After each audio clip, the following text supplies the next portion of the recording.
pessoal, sejam todos muito bem-vindos. Hoje nós vamos começar a segunda parte do nosso podcast com o nosso convidado especial, Luiz Gasparelli, com a gente no Café Sentado, falando sobre a segunda parte do tema O Curador Ferido. Luiz Gasparelli, ele é professor de língua portuguesa, professor em psicanálise aqui em Dublin, na DCU, psicoterapeuta integrativo e espiritualista de nascença. É um cara solto no universo que vem conversar com a gente sobre uma dinâmica do curador ferido nos dias atuais, nas emoções que nós trazemos para as nossas vidas, na nossa decorrência. E meu nome é Mike Epifânio e esta daqui é Ana Carolina Cavalheiro. E nós vamos falar com o nosso queridíssimo professor e amigo Luiz Gasparelli. Luiz, seja muito bem-vindo ao nosso podcast. Muito obrigado, meus queridos. É uma honra estar aqui. Eu estou em família com duas pessoas que eu adoro de paixão e principalmente família que a gente compartilha do mesmo sangue, do sangue da terapia, do sangue da espiritualidade, do sangue do amor e da alegria pelo que a gente faz. Obrigado, viu? A gente fica muito feliz, apesar da correria toda, a gente tem encontrado um tempinho, né, pra gente se gravar esse momento de compartilhar esse café, de compartilhar essa ideia. Para a gente introduzir isso, me recordo de um tempo atrás estar conversando com o Luiz e ele me citou algo que eu disse: precisamos de falar sobre isso no curador. E ele usou das seguintes palavras: a gente traz tantas amarras de outras vidas da infância e o exercício diário de se permitir ser feliz, de se sentir livre, é por si só uma dádiva. Então, vamos começar esse tema da segunda parte do Curador Ferido com o nosso queridíssimo Luiz Gasparelli, falando sobre essa dádiva de se permitir, de se curar, de ser um curador, de encontrar o seu caminho. Luiz, a palavra é com você, meu querido. Ai, meu Deus. Engraçado ouvir isso, porque não parece que fui eu quem disse. Já começa por aí. Provavelmente outra pessoa ditou isso no meu ouvido e eu repeti. E siga a nossa intuição. Exatamente, exato. Eu ouvi, eu repeti. Eu achei que devia, né? E eu acho que o grande poder da gente ser quem a gente é, no final das contas, é aceitar que a gente está ferido. Porque isso nos liberta. Quando a gente consegue ver que isso está acontecendo com a gente e que a gente precisa ser curado, primeiro que a gente começa a entender que a gente não está sozinho, porque ninguém consegue se curar sozinho. Nenhum machucado é feito de forma solitária. Nenhum machucado emocional, eu digo, né? E a gente se fere, a gente se traumatiza, a gente se machuca nas relações. E se não for por meio das relações, a gente não consegue se curar, né? E é justamente quando a gente consegue perceber isso, e que é o outro que nos feriu, mas também que pode ser um outro, provavelmente não o mesmo, que vai nos ajudar na cura, é uma dádiva, né? Porque é a dádiva de perceber que nós merecemos o suporte do outro, que nós somos merecedores de uma cura e que nós merecemos felicidade, né? O que eu mais vejo no meu trabalho como terapeuta é como que as pessoas, os meus clientes de modo geral, e eu me incluo nessa, eu não estou fora desse balaio não, de forma alguma. Como que é difícil dizer eu me amo.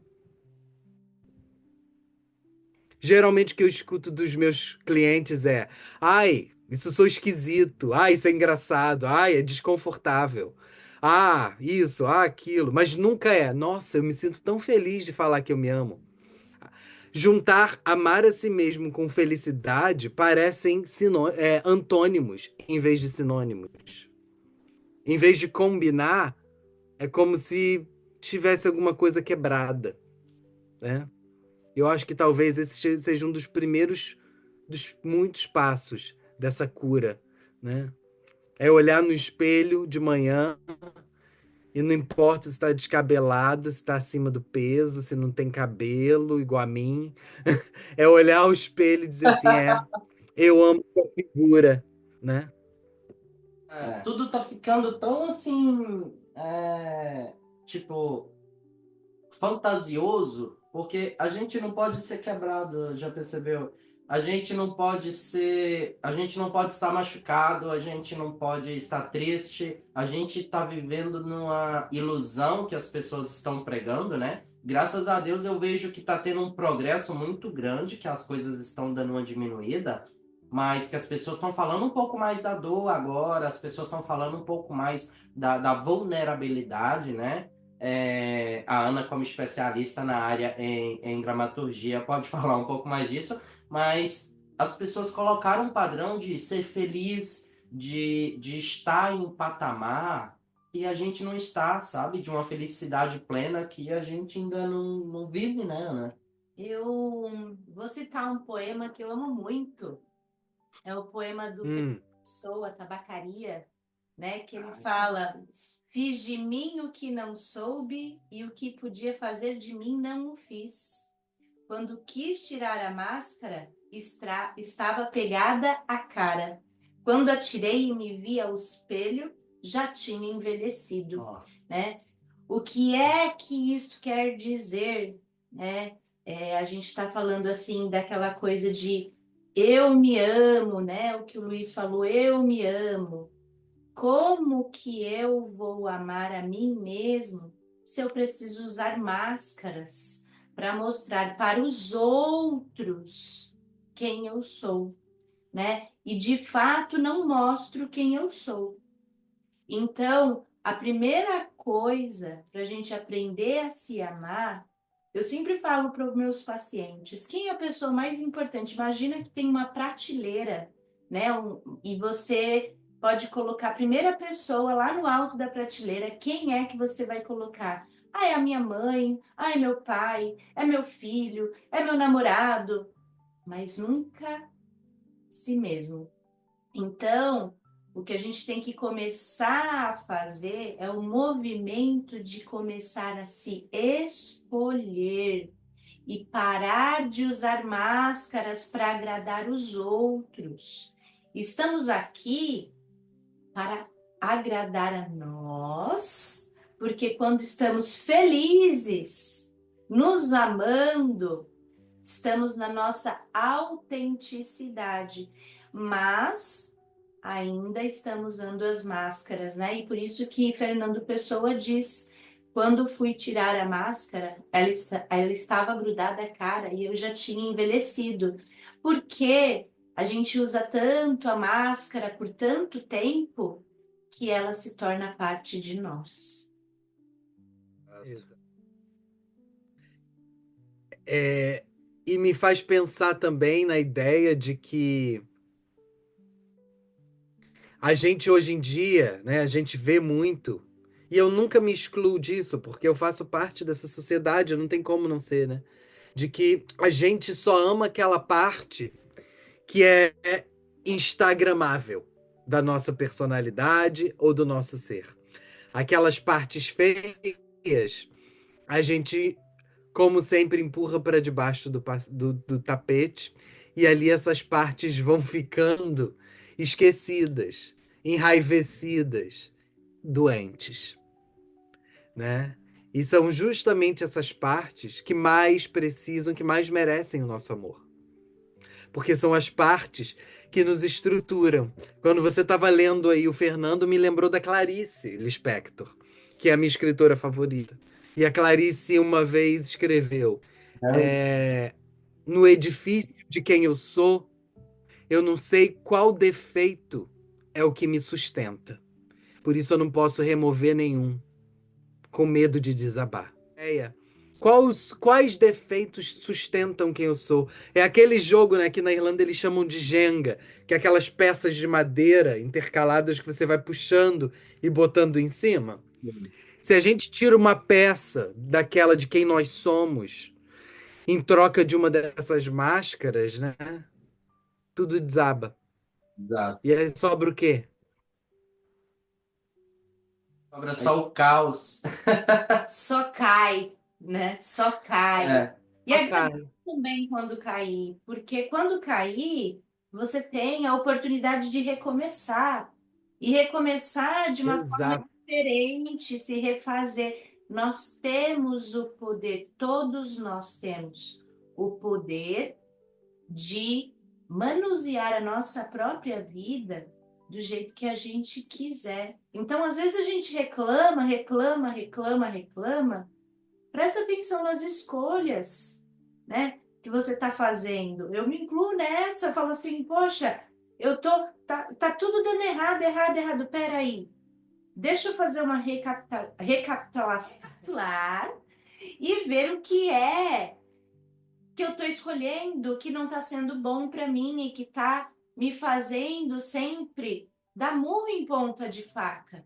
Então, é olhar para as escolhas que você faz. A gente fica perguntando muito por que o outro é assim, por que, que a vida é assim, por que, que o mundo é assim.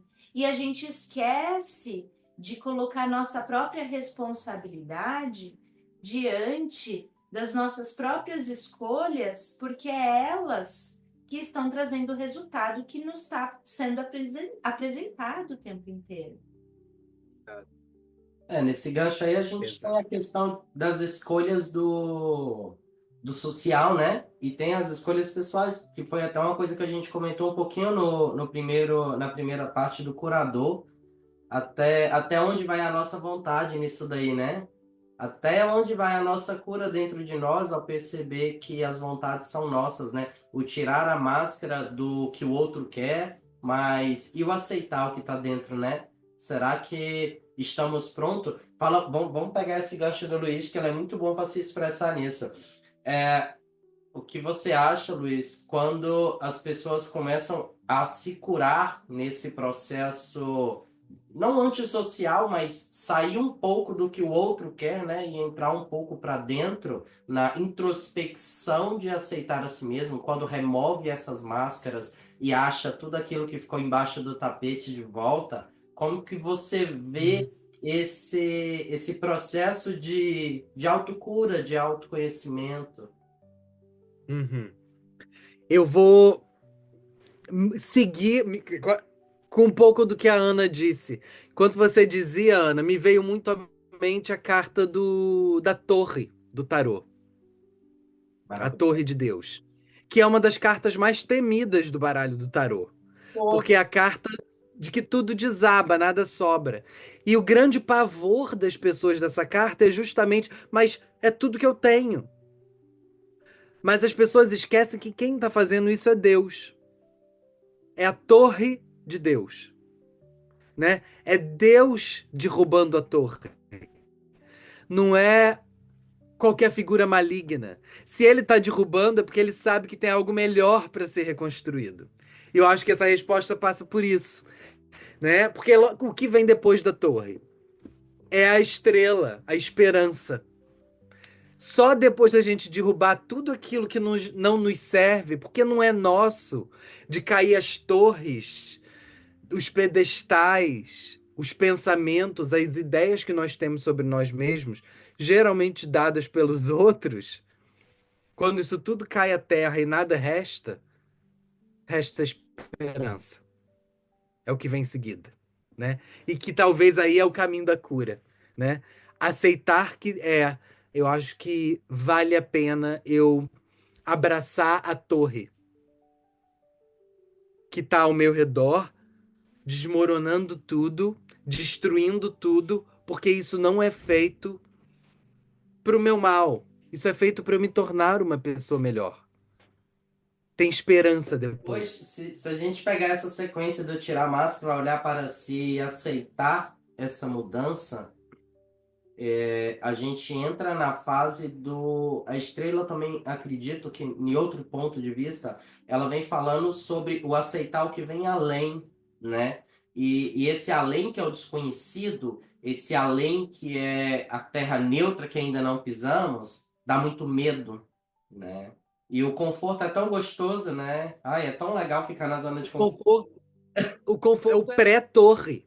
O Sim, conforto é aquela torre que a gente acha que é confortável, mas que não serve. Ela é horrível, é fria, gelada, escura. Mas a gente tá exato. confortável, porque a gente se acostumou com ela. Quando a torre vem abaixo, não há outra alternativa a não ser reconstruir. Mas o mais difícil para a gente aceitar e se colocar diante a mudança é se desapegar do que já foi. Essa é a grande sacada, porque estamos apegados demais às coisas, às pessoas, às situações, ao que vivemos. E nós não podemos viver olhando para trás. Nós só podemos ir para frente. Não somos caranguejo, né? Não tem o que fazer, a gente só vai para frente. Então, assim, dar tchau, viver o luto, entender que aquilo acabou, que o que é que eu tiro de lição disso, para que eu tente fazer diferente, é a grande jogada, né? É esse Exato. desapego para começar a se reconstruir. E é muito difícil desapegar, né, Luiz? Porque você falou aí na hora que a gente começou aí, você mandou a mensagem pro Mike falando sobre a infância, falando sobre outras vidas. E estamos presos às nossas dores emocionais da infância que nem lembramos e nem sabemos de onde elas vieram, mas elas estão presentes. E geralmente elas estão presentes, essas dores elas estão sempre na falta de alguma coisa que nós não tivemos. Fala um Exatamente. pouquinho dessa parte aí, A gente. infância, né? O meu lado um pouco psicanalítico, um pouco psicodinâmico, né? Eu sempre enxergo a infância como um objeto de arqueologia, né? E como qualquer objeto de arqueologia, o que a gente encontra não é realmente o que o objeto era.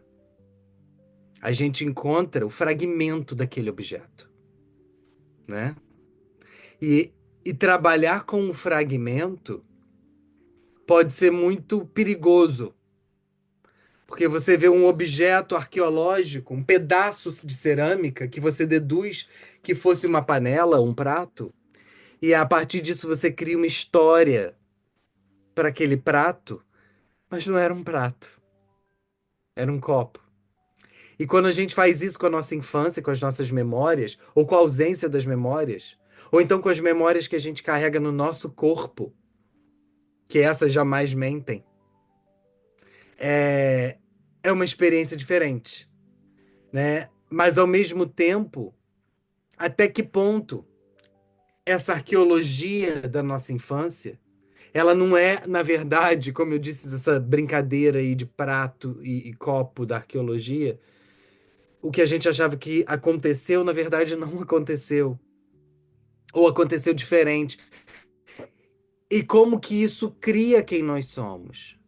E como a gente se deixa definir por essas coisas. Como a gente abraça todas essas experiências como parte da nossa realidade, quando nós mesmos não sabemos se aquilo foi a nossa realidade.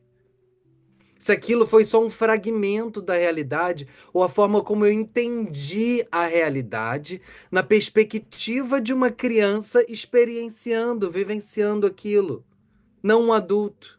E como hoje, adulto, eu continuo olhando para aquilo com o olhar da criança, sem ser uma criança.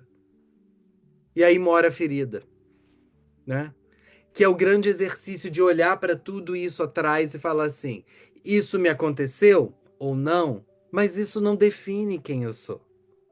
Porque hoje eu tomo as minhas escolhas enquanto adulto e não mais aquela criança para modificar o presente, porque o passado eu não posso mudar, mas eu posso mudar o presente. E principalmente eu posso mudar o futuro. Eu posso desfazer esses nós criados, Deus sabe quando, das gerações passadas para que isso não siga adiante para gerações futuras da minha família ou dos meus amigos, né? É a minha visão dessa infância no processo de cura.